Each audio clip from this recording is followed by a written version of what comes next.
to the 10 and 2 podcast. I'm Kat. I'm Catlin. And we're here every week talking watches, photography, adventure, and exploring the world of horology. What's going on, Kat? Not much. Not much? Not much at all. Moving in 3 weeks, and you're relatively calm about this, I must say. Yeah. It hasn't really hit me yet because we haven't really started packing. Mm-hmm. We were trying to wait to get through the inspection, through the appraisal before we, actually got serious about it. We don't have a lot of things, so I think it'll be okay. It's amazing how you say we don't have a lot of things until you start packing and you realize how much crap you have. Oh, I have a lot. There's no doubt I have probably too much. The best though, because you get to purge. I'm such a fan of purging things because I'm terrified of becoming a hoarder. So yeah, I love the purge. Well, I'm lucky that I started doing that. We were cleaning out closets and all of that kind of stuff a few months ago because we were prepping the house to sell. Yeah. And doing that, I did a lot of Goodwill trips. Lots of them. Mm-hmm. I guess I haven't had that because this is my house I'm in now. It's my first house. So it was just going from apartment to apartment. Okay. Yeah. You probably had less stuff going into the house from an apartment. Yeah, for sure. I mean, you'd be surprised. Kids, man. Oh, that's true. That's true. Kids accumulate some shit. All the little knickknacks and stuff. Oh my God. All the toys. And everything has so much sentimental value only when you want to throw it away. Like, hasn't played with this in 2 years, but when you want to throw it away or donate it. Yeah. I can be that way about some things. I'm that way about clothes and shoes. I won't lie. I'm actually really good about clothes. If I look at something, a shirt, a sweater, and I haven't worn it in a year, bye, it's gone. Not that way about watches either, let's be honest. No. Or watch straps. No, so many watch straps. They collect forever. They do. And you've given me some too. To be fair, you've given me some, so we just we have exchanged.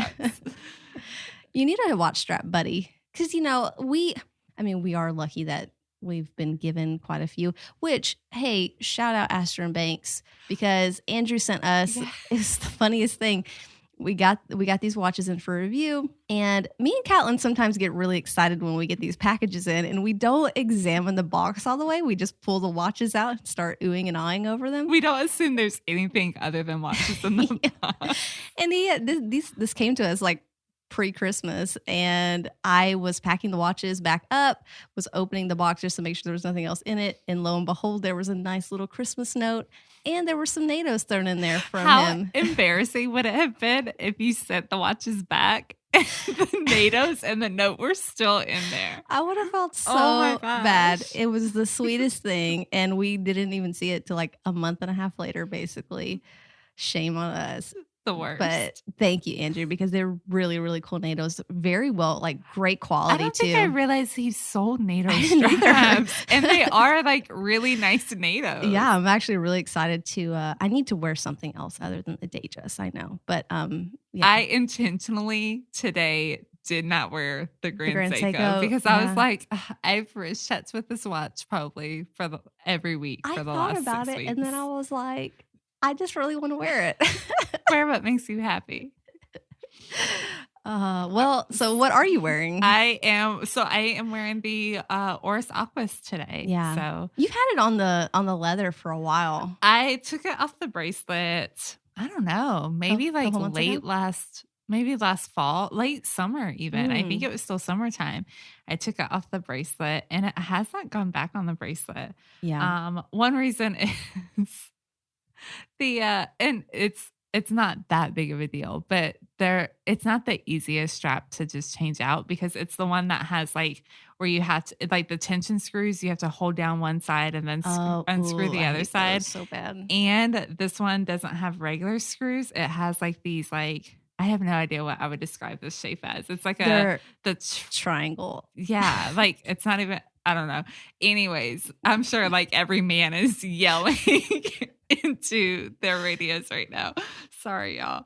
But yeah, so, and it's not even, and I get lazy about straps sometimes. And honestly, I just genuinely like this combo. Mm-hmm. It looks really good on the leather strap. Good on that leather. Yeah. And it's not exactly the same shade as the dial, but it's okay because it really matches it very well. Yeah. I love that how it integrates with the case. And I also like it. It's also on a deployant too, which is really cool. Which is funny because when we had this watch in for review, I said that I hated the idea that the straps integrate into the case and the way that they do it, but it looks pretty damn good. Well, I think you have to get it just right. You have to get it perfect, which those are made perfectly for them. And I know that there are a couple strap sellers that will make straps for the Oris Aquas because they are really hard to find if you want to switch it up. But I know Oris is a little bit limited in their offerings as far as like colors and things like that. Please make a gray rubber strap. That would fit. Oh, rubber? Ooh, yeah. In gray, like the same shade of gray. For that size, Yes. Or even white for summer. White would be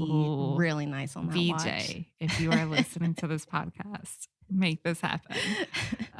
So Kat, shock our audience. And what are you wearing today? I'm wearing the Datejust once again. Why not? I'm still in my honeymoon period. I'm allowed. You get to be. Yeah. And the thing is like you had to hold off on that watch for so long. You are a much better woman than I could ever be. There's like no 3 way. months. Yes. I don't know how I did it. I mean, a lot of strength. I have no idea because even when I would come over, like you showed it to me like the first, and given I've seen it, but you showed it to me like the first time maybe, and then that was it. Yeah. Like you never had it out. No, I tried to keep it put away because the temptation was real. And then I had sized it, which made it even like really worse because I really wanted to wear it. I shouldn't have done that. That was a mistake. But it was fine. You made it. You made it. Yep. Strong will. Well, look at you, man. So what's been anything new going on? No. You know, we're boring. Oh, I am. I hate when anybody asks me what's been going on. You're like work. What else? I work. I have the podcast, and like that's life right now. I don't know. I mean, I'm excited. Like summer's coming up, and starting to plan some very like safe trips where I'd be driving. You got a family trip coming up. Yeah, staying places, that are family places that like are in the family. So it's not like, I'm in a condo or like anything like that where I'm renting. Like, my soul needs your soul. My soul needs a break and needs to see this. So, I mean, so I'm excited, and it's hard. Like, and I know so many people are in the same position of just, I need, like, I feel like we all just kind of need a break from like the reality that is our lives now. But just being able to do so safely, because obviously, I don't want to put myself at risk. I don't want to put my family at risk, Tyler at risk. So yeah, I don't know. We'll see. Yeah. But what about you? Other than like the house, which I got to see. I know. The new podcast studio. By. I was about to say our new house. I basically broke into our house because we went by and it's been locked and it was open today and the workers were taking a lunch break or something. We just snuck right on it. Hey, I'm buying it. It's fine. Right. Like we trespassed. It's fine. But yeah, I was excited for you to see it. It's I just can't wait. So excited. Yeah. But other than that, what's been new? Kind of like you, me and my husband are planning a trip, COVID safe trip. We want to do some like overlanding type stuff. So we want to camp out of our cool. Jeep or our truck. And that way we don't have to go anywhere. We don't have to stay anywhere. We can keep it really safe. It's just us two. Pack it full of stuff that we would need. This is something we've never done before. Yeah. Camping growing up was going to a cabin for me. So I didn't like tent camp. I like the idea of sleeping inside the truck and then having we want to get a tent that attaches to either, I think we're probably going the Jeep and it'll attach to the Jeep. We can sleep back there. Again, just taking everything we need, showering on our own, all the necessities. So, if you're a listener and you've done this before, we're going out west specifically, please reach out to me because I actually have some questions for some of you that have done this before or are more experienced at it than we are. Because I've got a lot of research I've got to do. But yeah, I'd love to hear some experiences from people that have done this. I love the idea. And it's something that like I've always wanted to do, but also like buying the gear and stuff like that for something that you're not going to use realistically on a regular basis. Yeah. To me, it's a little, I it's think not a priority. Our plan would be we want to do more of this. Right. But we really, really want to go out west. We want to go to Yosemite. There's some place we want to go to the coast. So this would be like a 2-week trip that we're planning. It's not like a couple of days at all. Yeah. So, I mean, we have to make sure that we really go prepared because it's not a quick trip home. And again, this is something we've never done. I like the idea of tent camping, but we're not really like, we want to see as much as we can. And in order to do that, we want to literally go from place to place every single day and just camp out of the truck or the Jeep. And it's kind of scary in a way, but I think we'll be fine. And I'm kind of an adventurer at heart. I think my husband's going to have a harder time than I will. Because he's, no, I shouldn't say he's pampered. That would be bad. Maybe I think like the hygiene and stuff, he's very like, he's super clean. Like he doesn't like sticky hands. Like he's a very just like hygienic person. And not to say that I'm not, but like you can slum it if you need to. Yeah, like when he pets the dogs, he immediately washes his hands. I'm like, what the hell? I have like slobber on me all the time, whatever. Like it just doesn't bother me. So I'm interested to see how he will do. Even though this man grew up on a farm, I don't know why he is the way he is. But I'm really excited. I hope that we can do this adventure. And again, our goal is to try to keep it as safe as possible. Yeah, and we'll see how it goes. Well, what watch would you take?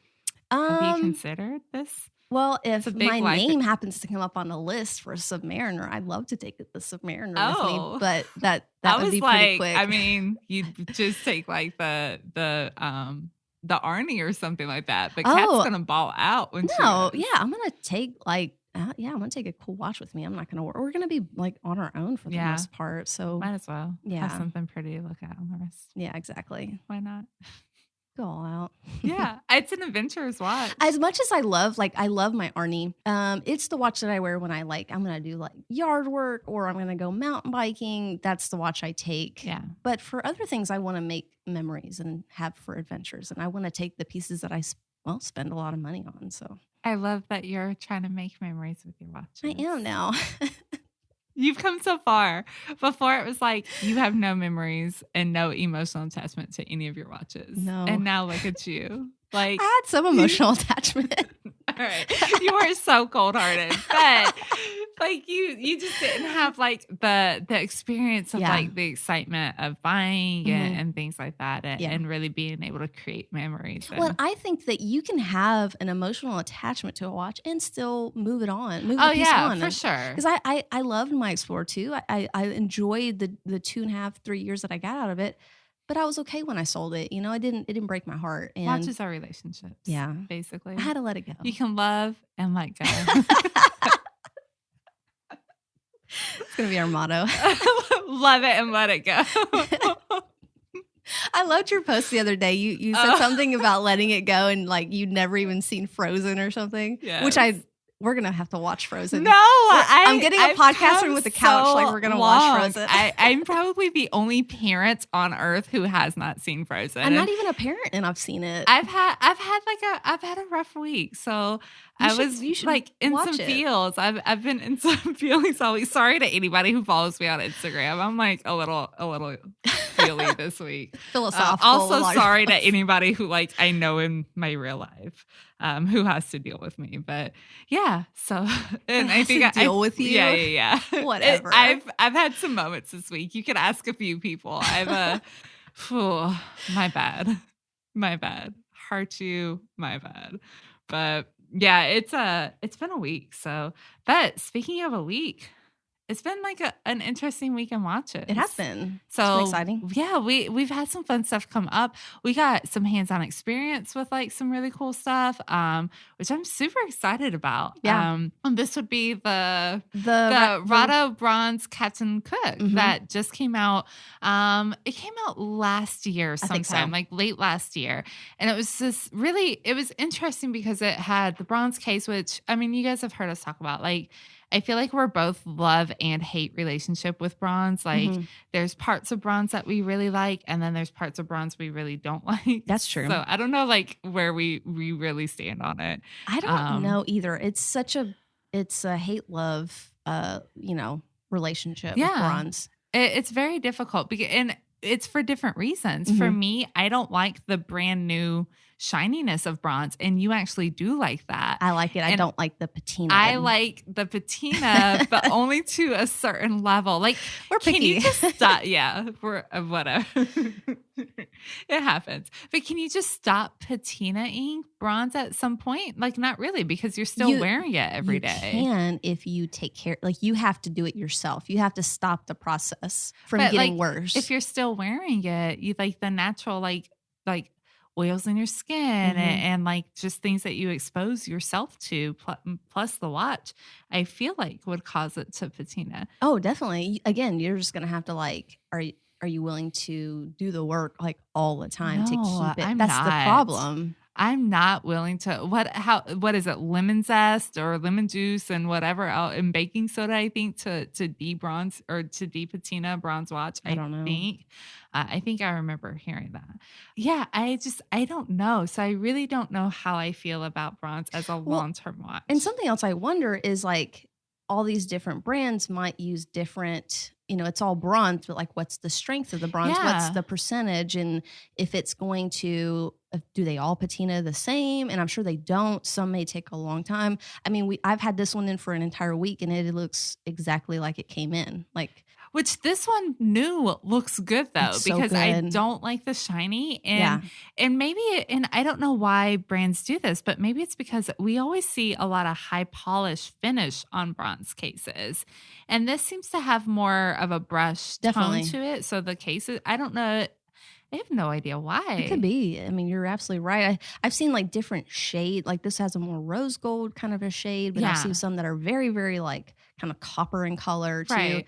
So again, I think they're all just kind of depends on where you're using and the type of bronze you're using. Can we just get consistent bronze?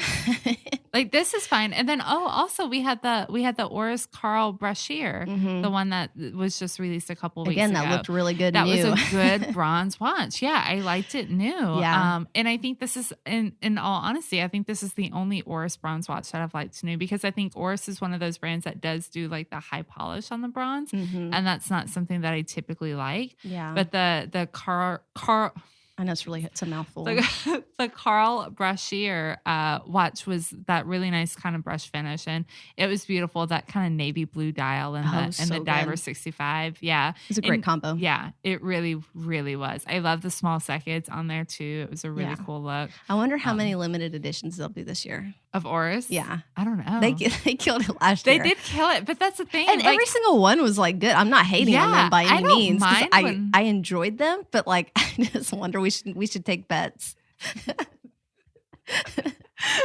This is all fun and games, by the way, because I know VJ listens every once in a while. No, but it's true. Same as an Oris fan. They do a ton of releases, but I don't mind it because to me they do it right. Like there's a good meaning behind it. There is a meaning behind it. There's an environmental cause behind it, which I fully support, or there's a humanitarian cause behind it, or some sort of foundation that I genuinely do support. And I think that that's super cool.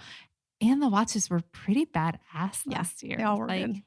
Like even the green one, the hanging, I love the hanging. That was probably my favorite. All of a sudden, I think that green watches are not so bad. So yeah, I might be converted on accident. You were complaining like a week ago that 2021 was going to have all these green watches. Because like 2021 started out with green watches again. Yeah. Man. Well, you like green now, so. Well, this is really cool, and we thank Rado for sending this into us. We're excited to check it out. So UK watchmaker Fair has introduced 3 new field watches. So it's the same field watch, just 3 different dial variants, which are super, super cool. Yeah. Absolutely love it. First of all, it comes with 3 different strap options, which I think is amazing. I love a brand that will give you options. I love that this comes on the bracelet plus 2 different straps. The thing about Fair is really great at taking classic watches like the pilot watches and the field watch in this example. So something that's very traditional. Typically they all look relatively the same. They're the same characteristics, and every watch brand kind of does them the same. But then you have Fair who comes up and like adds fun colors to them and just some different kind of layouts on the dial and makes it their own. And I have so much respect for that, for somebody who doesn't just like copy and paste the same pattern over and over and over again. Plus these have a pointer date, and I'm really digging pointer dates right now. Pointer dates are the shit. They're really cool. So Yeah. I think honestly, like personally, my favorite is the Pembroke.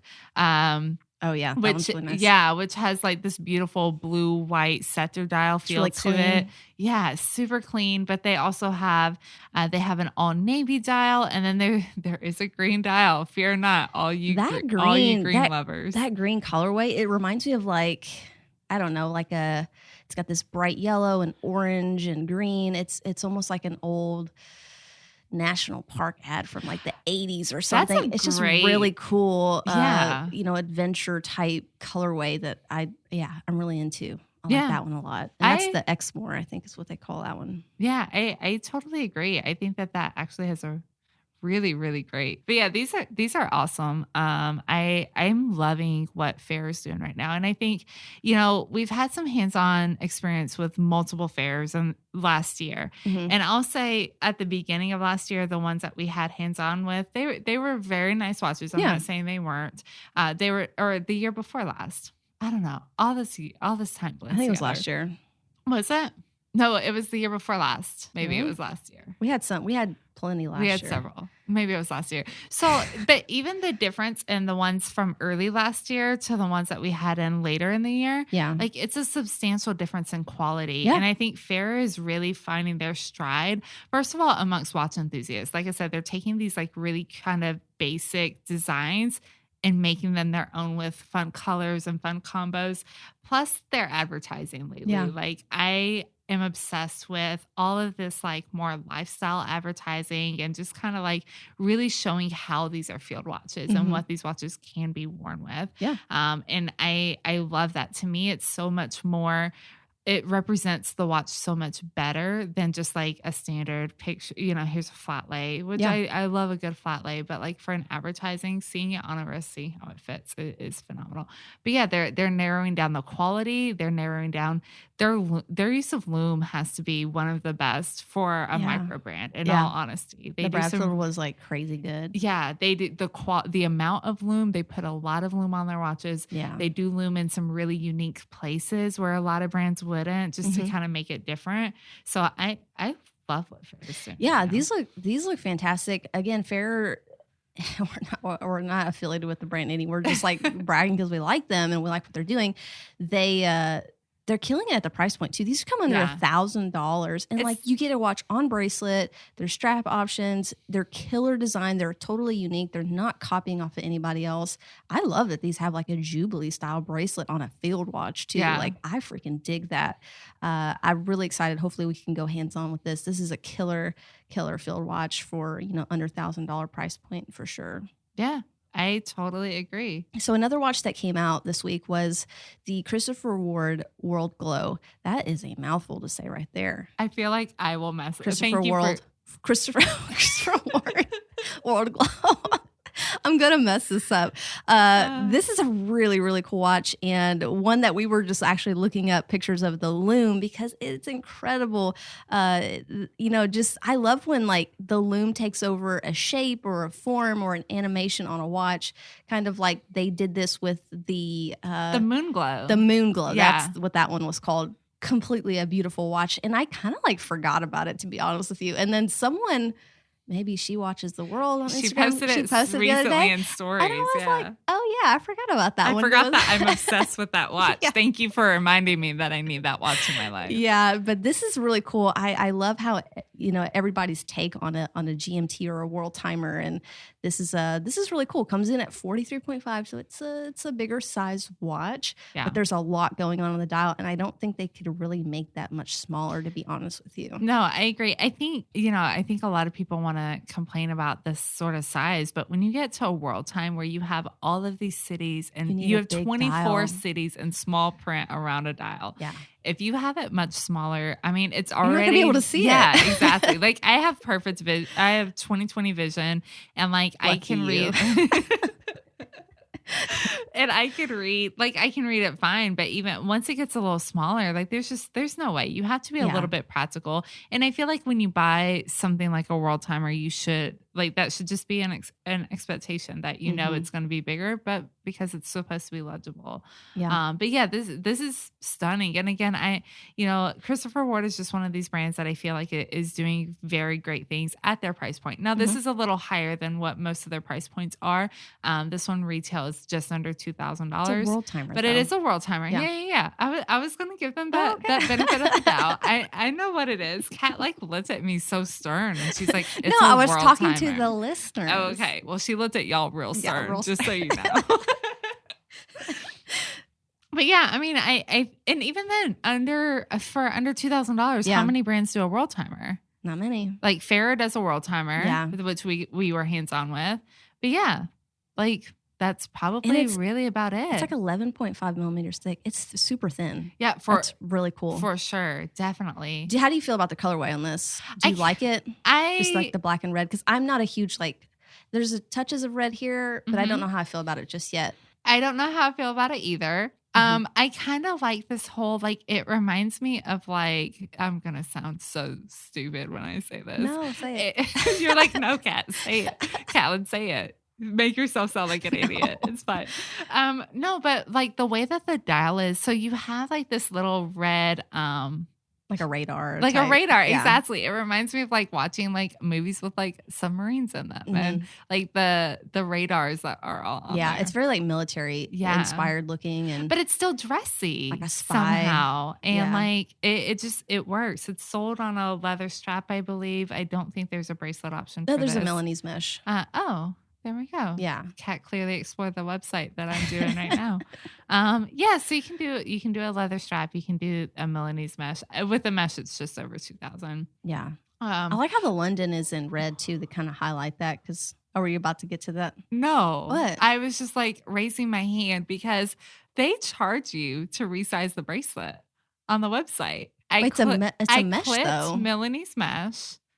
It doesn't matter what kind of bracelet it is. They literally charge you. It's $10. But I feel out of principle, don't pay that. This is a little not my favorite thing. You could probably do it yourself, and B, you could take it to a watchmaker and do it for free. But why? Why do this is just such a basic kind of customer service thing, especially when you sell all your watches online.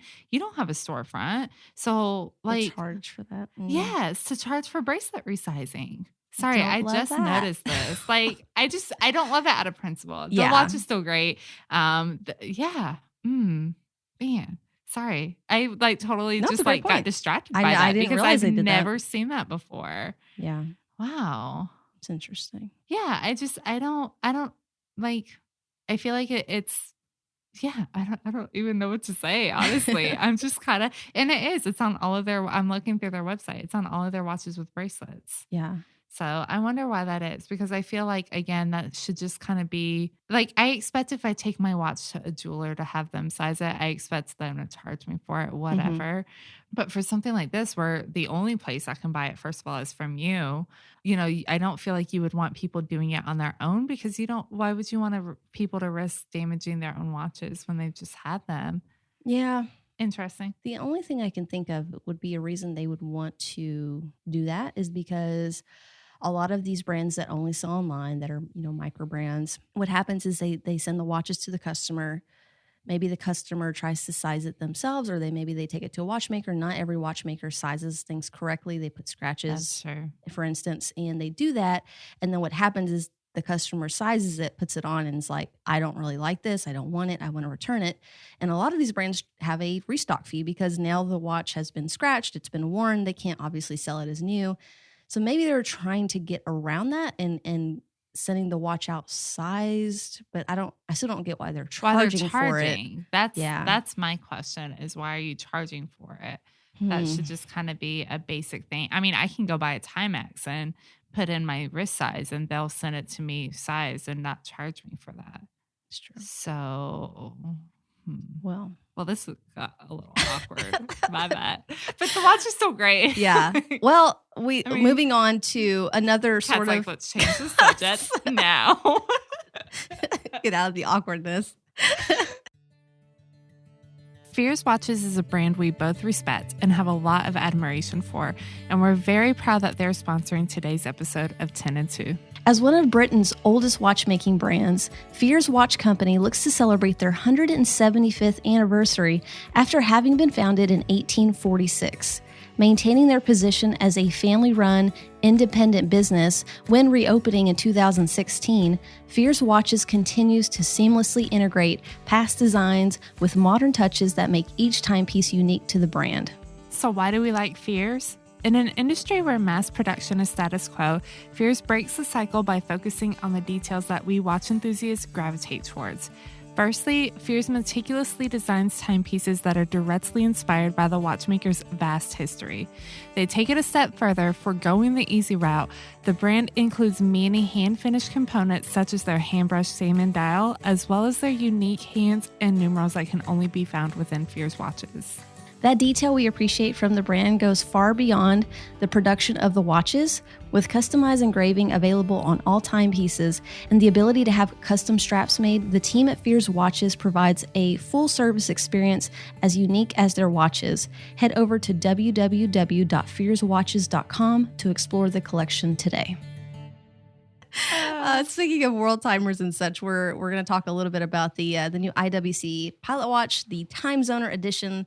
Le Petit Prince. I don't know how to actually pronounce that. I feel like that's right. The Little Prince, which is not little. This thing is 46 millimeters. Like, why are you calling it Little Petite? Like, it's not. I don't really expect any. I don't expect any any IWC to be little though. I know, but they have like 36. They have small 38. You know, I really like the smaller size IWCs personally, but that's just because that's what I can wear on my wrist. I want to love like watch. The big pilots and stuff so much, but man, they are like, they take up my entire wrist. Yeah, for sure. And they're like all dial. They're all dial on these I pilot feel like watches. I can wear a Ploprof before I can wear that IWC. Yeah. Well, I think like the layers that a dive watch gives with the bezel and the dial, it helps it wear a little bit better. I don't know. It gives it some contrast and layering and things like that. And that big onion crown. Ooh, that'll dig into a hand so quick. All right. All of a sudden, I turned very negative Nancy. Sorry, y'all. I'm going to take my advice from Frozen. Let it go.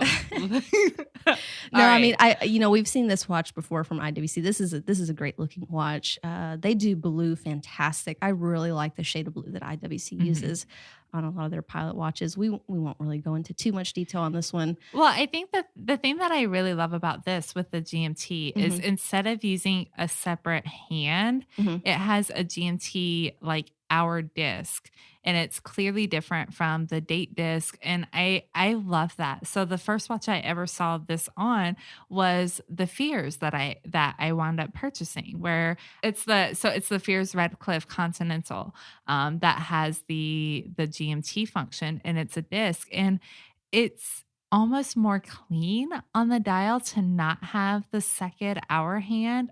This is a little busier because you also have the bezel that has all of the different cities on it. But I just kind of like it. I think it's a more fun way of doing a GMT without having too much busyness going on. Yeah, I like it. I like the window for sure. It makes it really easy. And you're not searching for another hand on your watch. It's a little cleaner. IWC has done this before with another watch of theirs that I cannot think of the name of right now. But I do like it a lot. I think Zach Dagbert on Instagram has had a IWC with this kind of window in it. Yeah, I mean it's really nice. So the La Petite Prince edition. So I love that they do this whole series of limited editions based around this whole story. Yeah. And I love that they make them very similar in the fact that they're all going to be one of the watches that they currently make that's very popular, but then they have this particular shade of blue that's reserved specifically for that. Yeah. And I love that. And this one's limited to 1,500 pieces at $14,000. So. Well, and I do like that IWC to me is a very contemporary brand, very like non-risk taking brand, and this is something kind of fun and lighthearted storyline that they kind of follow with it. And I like to see them do something like this, so it's cool. Yeah, no, I think that's a good point for sure. And And then the big stuff. All the big stuff. So this week saw our very first watch fair of 2021. Official watch fair, yeah. Official. Yeah, super exciting. So you had the LVMH Watch Week. So LVMH had their very first watch week last year, which they were really kind of the first brand to kick off this whole digital platform thing. Not the easiest platform for anybody to use. I think that I'm kind of excited to see how watch brands handle it this year and watch fairs, because I think that for the most part, it's going to be all digital all year long. Yeah, I think at this point you can't really plan for much. I mean, we're still dealing with a lot of the virus and shutdowns and things like that, and a lot of major cities, at least, that you would tend to hold these type of events in. And I think it went really well for them. I didn't foresee any like hiccups happening or anything like that. I think it went pretty smoothly. They obviously know what they're doing going into this year. I think everything will be a little better this year, I agree. a little better suited. Platforms will be better. Interactions will be better. They learned from last year. Well, yeah, they had like a month to put together a watch event on the internet versus in person. And I think that it's really difficult because, I think as a watch brand, you're used to having the interaction with even with press. So most people get their watch news from places like Hodinkee and, Fratello and Watchanista, like for the higher end stuff. And then you have like the guys like Warner Wound who do a phenomenal job too. And these are people who get hands-on with the watch. Yeah. And they do a write-up for it to go out and launch these watches. And now you don't have that. You just have to count on all of the press seeing the press release and writing at it from that. Yeah. Which, I mean, to be fair, they probably weren't giving you a great overview of the watch when they have it for like 5 minutes and then they have to move on. So I don't think, it's that bad per se. Again, nothing really changes for us. It changes more for the media side of things. I did see with, especially with LVMH that happened, a lot of the press, places or brands like Zenith and some of the others, and were sending out not really gifts. I wouldn't say gifts, but they were like something to go along with their presentation, whether it's food or whatever, for the media to just be a little bit more involved in it. And to it's like, you're not really here, but we want to do this for you. And I thought that was really cool and a good way to get the media involved and excited for something that they're not really there for anymore, which is a bummer for a lot of our media friends for sure. But I thought that was really cool. Yeah, well, I think it's hard too because, and I heard this in a recent episode of Hodinkee Radio. I don't remember which episode it was, but the conversation of, the, again, very first world struggle, but for people who run Hodinkee and do Hodinkee, this is their full-time job. So this is their livelihoods. And you kind of get pulled in a lot of different directions now because you have all of these virtual events that you have. I mean, we have like a very small amount of virtual things that we commit to. But, when you have to take time out of your day every week, to do a different virtual event or a different whatever and presentation, that would definitely add up for somebody who's on that sort of level. So, yeah, I mean, I think like anything to, I guess, excite people about doing it. They're used to like being able to go and travel. And it's very true. I think a lot of watch brands miss it just as much as, anybody else does. Yeah.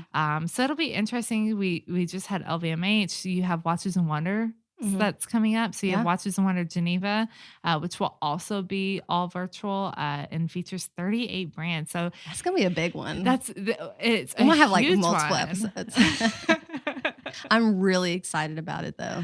Well, because this is like the first like big Watches and Wonders. So, you have Rolex who pulled out of Baselworld last year. This was like their whole thing with what was it? Chanel and like one or two other brands got together and they pulled out of Baselworld. They said they were going to focus on Watches and Wonders. Then obviously COVID happened. Everything else, had gone on. Yeah. So everybody just kind of did their own thing at some point in time. Yeah. And Watches and Wonders Geneva did happen virtually, but it was I think this was the event that there was a lot of like kind of mishaps and stuff like that, which again, isn't their fault. They had a Very little month to time. put together a whole virtual platform. Yeah.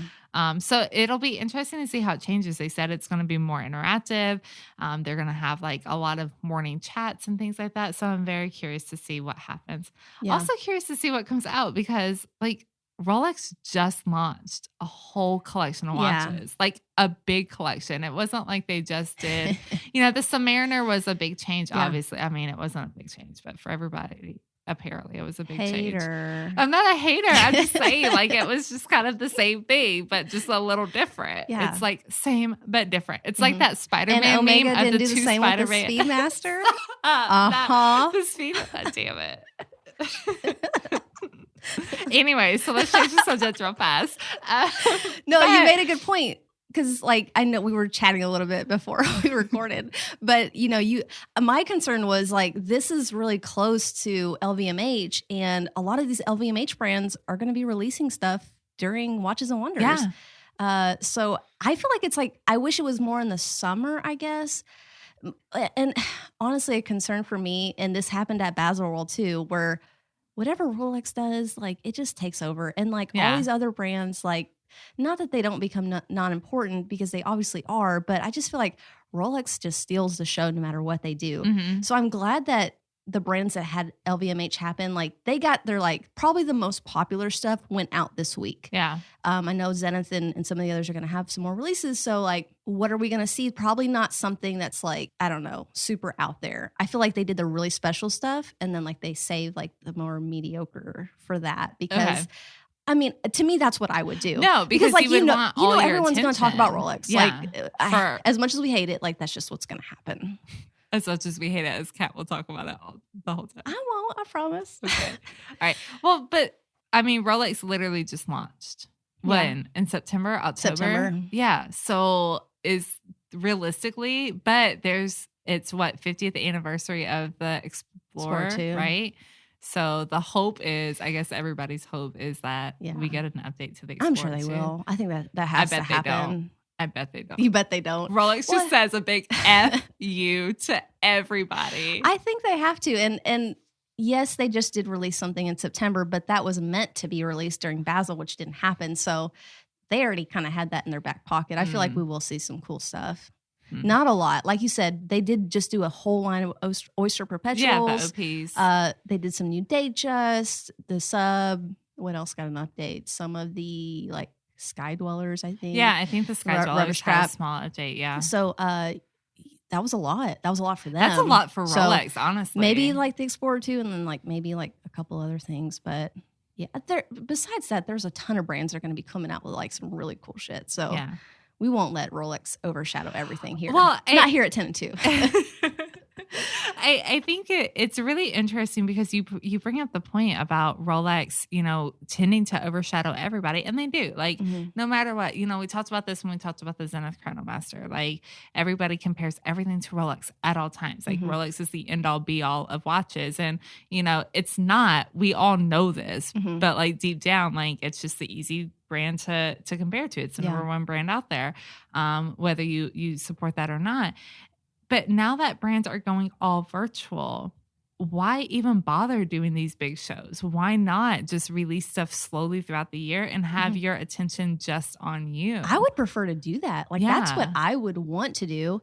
I know Oris did that last year. They had so many releases just throughout the year, and it made it really awesome because maybe there was nothing released in, July. Well, Oris came out with a new watch in July, so it was and everybody's nice to see. attention was on Oris. Yeah, like if I were a watch brand, I don't feel like I would really want to participate in these virtual events. I think even events in general, like the big event, if this were happening in person, I mean, I guess you can go, but I mean, to me, I would just want all the attention on you and your watches and you can what showcase you have. That. Yeah, I mean the Zenith came out over a week ago, right? The Chronomaster Sport.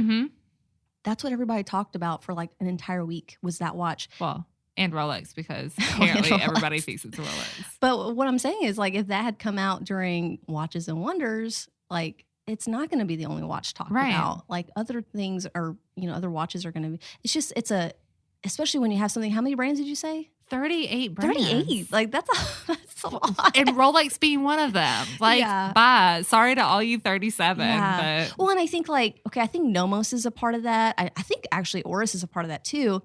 And to me, it's like I am really excited about what Nomos is going to do, but I just know that like all these other bigger luxury brands are just going to like overshadow that. Yeah. And I don't like to see that because I think I'm just like as a fan excited to see what they do. Yeah. That's a really good point that you made. Yeah, more brands should probably do why that. bother at this point when everything's virtual anyway? What's the benefit of it? Yeah, why? Like, just do your own thing. It doesn't benefit the consumer. No, because we get the news the same way everyone else does. Yeah. It benefits the media because they can go to one place and see a lot of watches. But if that's not happening now, then what is the benefit? What is exactly? I don't know.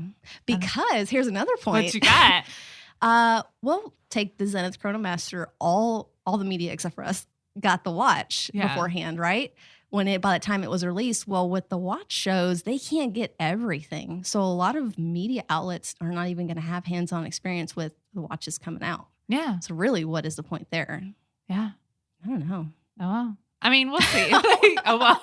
This is a really negative episode. It's very negative. Valid points. Like we're asking questions. I'm very like this is not in any of our like little notes of things to talk about. We went off script. We're just like, sorry, y'all. Enjoy. But it's interesting to see what will happen and then what brands are going to release stuff during this event and then also throughout the year. I think to me that's the move. If you were a watch brand, just release throughout the year and don't like be overshadowed by all this other stuff. We'll see what happens and see what comes out. I'm curious to see. So Swatch Group, 2 years ago pulled out a Baselworld before everybody else did and was going to start their, they foreshadowed what was to come. Yeah, they did. Well, but then they had 1 year of their, I think it's called Time to Move, where all the Swatch Group, brands got together. But then they didn't do anything last year. Yeah. And we didn't see a lot of releases from Swatch Group last year. No. And they can't do that 2 years in a row. And you can't use the excuse of COVID 2 years in a row. Have we heard anything about that? No, not yet. So it'll be interesting to see if they do something. I know Grand Seiko had done their own thing 2 years ago. And then last year they didn't really, but they just released 8,000 watches throughout the entire year. So, well, and I think a point might be like maybe some of the brands and like the Time to Move thing, they might just be waiting to see kind of like what happens to know like.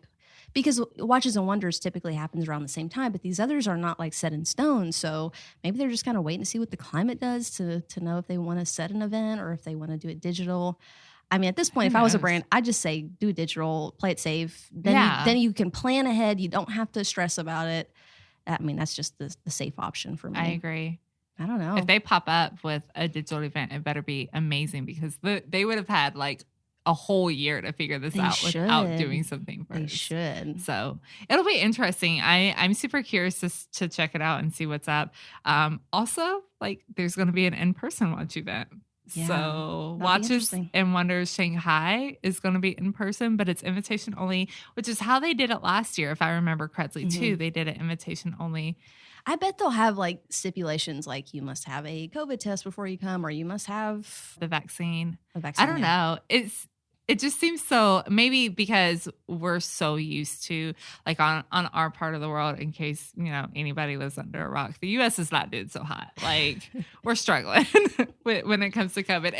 And guys, we laugh, we joke, because that's just how we deal with things. We obviously, we know it's a very serious situation. But, for us, like, it's been a whole year of this very situation, and it's not in our personalities to just be negative about it. We'll be negative about watch fairs and everything else, apparently.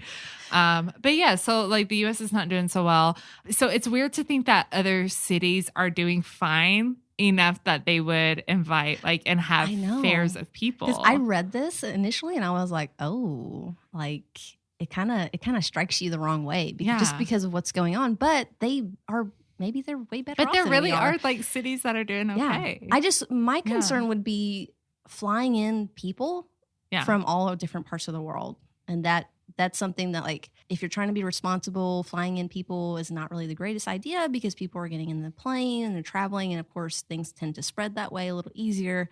I'm sure that they're going to, like I said, I'm sure they're going to have rules and regulations to this thing, and they'll probably try to be as safe as they possibly can. We'll see how it goes. I mean, We'll see. all the better form of doing something safe if they can. Yeah, for sure. But it is kind of, It's just weird, like first. for us to think about anything like any kind of in-person events. I mean, we were, talking before, and we want to hear what you guys think of this too. So when we do our post for this podcast, let us know in the comments, like, what do you think about it? Yeah, for sure. And what do you think about the watch shows in general? Like what we were just talking about. Are they outdated at this point? Yeah. Do you even really need them? Yeah. Especially when they're all virtual. Yeah. Like you said, I understand when they're all in person because you can't have people fly out, 100 times a year to get hands-on with these watches. Are you the type of person that likes to sit online and likes to refresh that page until all those watches are coming out that day of?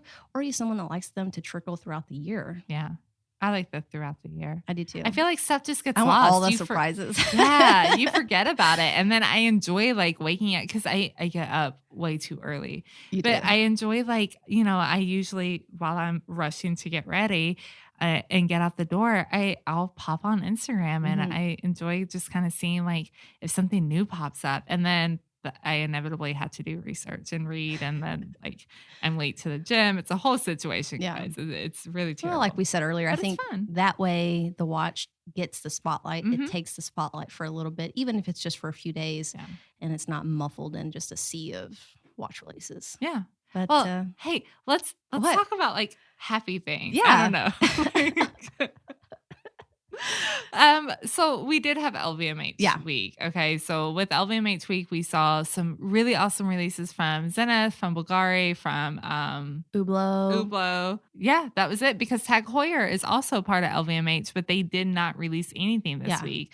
Per the Hodinky podcast, it's because they have some stuff coming out soon and they wanted to do their own thing. Smart on Tag Heuer. Yeah. Genius to like not even go to your own like watch events. You just don't show up. Yeah. We're going to sit this one out. So let's talk about a few of our favorites. So from Zenith, we're not going to talk about the Chronomaster because we talked about that before. We talked about guys. Also, in case you didn't know, we were on the freaking Worn and Wound podcast. Oh yeah. Totally forgot about that. Like the biggest thing that happened to us in 2021. That really was. It was so y'all. exciting. We've been listening. Like both of us have listened to that podcast for so long before like 10 and 2 was ever even a thing. So it was humbling beyond all get out to just be like, get an email saying, hey, would you guys like to come on? Yeah. I didn't think so much no fun. Was even an option. It was fun. They could not have been nicer either. Oh my gosh. It was so fun. The guys were amazing. So nice. So definitely be sure to check out that episode. Yeah. But so since we've talked about the Chronomaster Sport, what are some of our favorites from LVMH Watch Week? Well, I'll be honest. I didn't have a ton of favorites from this one. There were some beautiful watches. Bulgari did some really cool stuff, but they're just like not my style, not just anything that I would ever like seek to buy. And the only one that really struck my eye was the Zenith Defy Urban Jungle, the Urban Jungle. That was my favorite that was released. I like this watch. I like the ultraviolet that they did so much, and I love this green. And I just think it's a fantastic watch. The 1/100th of a second is like crazy. I don't even think I would ever need, ever need something like that. I just want to watch it. I would just play with it. That's it. Just like till I get dizzy and like car sick or motion sick from looking at it. Oh, you do get motion sick. I do. Too. I'm so bad. I am so I laid my head down too fast last night and like I started spinning. I think I have like vertigo or something. I don't know what's wrong with me. It's bad. But anyway, it's super cool because I love that like with the ultraviolet, parts of the movement have been colored to match the case. And I think that that's such a great detail. Yeah. Because if you had this really cool green ceramic case and then just like a really shiny, pretty, stainless movement, it just wouldn't match. So here you have some green DLC and coated pieces to the movement just to really kind of bring out the features of the case. And I think that's such a subtle detail. Yeah. And I think like the skeletonized dial with the green and the stainless, it almost makes it camo looking from far away. Like if you're looking at a picture from a distance, that's really cool too. So I kind of get that like jungle feel they're talking about. But this watch is it's this whole line, the Zenith Defy 21 is just my favorite. Yeah, I love it. No, I mean, it's super cool. What about you? Did you have any that like stood out to you? I feel like it was weird, right? LVMH week because it's LVMH group in general, with the exception of, Tag Heuer's still a very high-end watch, but they do like that more sporty side that Kat and I typically prefer. Everything else does typically get to be a little bit dressy. I'm a big fan of Bulgari. I would probably never own one in my life. I absolutely love the brand. I think they do some really amazing things when it comes to technology. The Alta Finissimo is a collection that I'm super obsessed with, and they keep enhancing it. Have you ever seen one in person? No, I haven't either. I really want to, and I want to try one on because I hear that they may not fit small wrists very well, but it's fine. I'll force it. It's okay. But I was a little disappointed with what happened with the Alta. I don't feel like they really did much to it this year, but that's just, again, all of this is opinion. But the watch that I'm kind of obsessed with that I will never in my life own is the Bulgari Diva's Dream. I love that they do this Diva's Dream collection of just like the most extravagant ladies' watches ever. Yeah. The Peacock, is it Dischi? Dischi. I'm Southern, y'all. I'm sorry. So I absolutely love this watch. So they did like this Peacock series last year, and I dig that they really brought it back this year. The watch, first of all, the dial has 2 floating diamonds to tell the time. Yeah. And that is so baller. It's a diva's dream. Literally. Yeah, for real. Like 2 fully faceted diamonds, like one's a pear shape, and then you have just a traditional round brilliant diamond. I absolutely love that. On top of just like the diamonds and the sapphires around the case for the bezel. Sapphires. How much is this watch? Ignorance is bliss. What are you talking about? I don't even see a price, so that it's bad when you don't even see a price. If you have to ask how much, you can't afford it. Let's just assume. So true. Let's just assume we can't afford this watch. But I love sapphires. Sapphires, it's my birthstone. It's actually one of my favorite stones. But then like the way that they did this peacock feather dial. So this is made out of actual peacock feathers, and they take parts of the peacock feather and they cut it out, and then they lay it in this really gorgeous pattern. Last year they had a dial that was a peacock feather, but it was like the eye of the feather, so it was much more noticeable. But this, it just looks like a textured dial from far away. But when you really get into like the photos of how the dial is made, it's just absolutely. I wonder stunning. how it will age, like hair. I don't think they coat it in something. Seal I'm it. sure they probably do, like but poly coat or something on it. Yeah, I mean, probably, but also like I don't feel like feathers really age in general. I don't know. Like I've never had a feather. I will admit, first of all, this watch, I absolutely love this watch because I love peacock feathers. I have my moments. So a friend of mine growing up, she actually used to have peacock feathers and leopard print. That's my life, y'all. So she used to have peacocks in her yard. What? In Antioch, Tennessee, which is absolutely makes humorous. Total sense. So humorous. There are the most obnoxiously loud, annoying ass birds. I'm not a bird fan anyways. Like I just don't like birds. They freak me out. Did they not escape out of her yard? No, because they don't really like fly that much. Did she have a fence? Yeah, it was like fenced in the backyard. Okay. And but she had like maybe 5. I don't know. They're so freaking loud, gosh. Man. But like they have feathers, obviously. So I had like a whole like vase in my house of like I've seen people do feathers. that. Yeah. And they last, right. Okay. So they last. So I would assume it's similar to here. It does probably have like some special treatments on it as well. But yeah. And I'm sure like every single dial is going to be different because if they're using different feathers from different birds, then so they'll all be a little bit unique. Yeah. So I think this is one of my favorites. Y'all can come at pretty. me. One of my other favorites. I like Hublot. Come at me. It's fine. Yeah. Hublot did some pretty cool things. They did some crazy things, they weren't which they bad. usually do. I will say they weren't terrible. I like the Big Bang Tourbillon, the 5-day, the carbon white. The carbon white is so sexy. Like that'd be a good snowboarding watch, I think. Like I just want to go snowboarding. I don't know how to snowboard, but like I want to go. It's fine. It's totally fine. And then they did that orange sapphire watch, which Yeah. okay, yeah, I get it. It's a lot of orange. I'm not, I thought it was cool looking though. That was probably it's my cool. second favorite. It's cool because I feel like Looks like a nobody G-Shock. does, yeah, nobody does sapphire cases because it's hard. It's so I'd be difficult. so scared. It's super expensive, I'm sure. So Yeah. but no, I agree. I would break that watch. I and dropped my date just this morning. I know I told you that earlier, but I know, but you didn't tell the podcast that. yeah, I dropped it this Ooh. morning on a hardwood floor. It scared me. I had a mini heart attack. I didn't even want to take it up. I was scared to lift it. I feel like we've all been there where we drop a watch and we just kind of stand there and we don't yeah. I'd rather drop my cell phone without a case on my phone. Yeah, so I'll tell the story because I think that some people might want to know this. Is I bought for I think Christmas or Black Friday, Wolf had a discount on some of their watch rolls. So I got one of the ones that have the 3 watch roll inside. Mm-hmm. It is actually really hard to take out of that case. It's the tolerance of the case itself is very tight, and when I pull it out, the watch just it jarred so much that it fell off the case and fell down, attached to it. It's not my favorite watch roll. And I've had several. And to me, I spent $47 on this.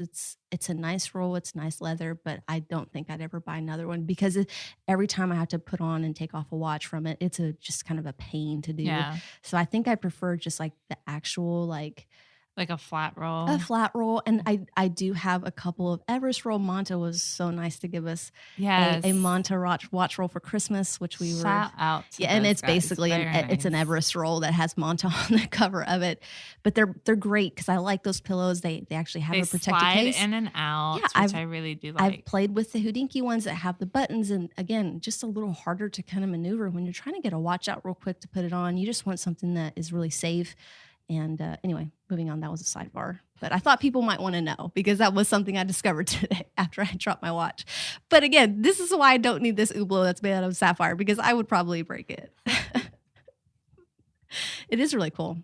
It is cool. Way to tie it all in together right there at the end. Yeah. Well, is that it? I think that's Are it. we out of tangent? Yeah. I hope so. Welcome to this episode, guys. It's just been interesting, and I'm super interested to see what happens with watch fairs this year. So only time will tell. Yeah. So, guys, thank you for listening to the podcast. If you like what you hear, make sure you subscribe to the podcast on whatever platform you're listening to. If you're on iTunes, leave us a review, leave us some stars because that does help the podcast be found a little bit easier when people are searching through for 10 and 2. Be sure to head over to our website, www.tennand2.com for notes on this episode of pictures of the watches that we talked about, all of that fun jazz. And be sure to follow us on Instagram, YouTube, Facebook, and Twitter at 10 and 2 Media, except for on YouTube because I messed that up. On YouTube, it's just 10 and 2. My bad, y'all. It's fine. I'm sure if you type in 10 and 2 Media, it probably takes you to our page. Yeah, you start typing in 10 and 2 anyway. So, yeah, sure. My bad. People are like, wait, what did she just say? What's going on? All right. With that, I think that wraps up our episode. Yeah, I think so too. Thanks, guys. We'll talk to you later. Bye. Bye, y'all.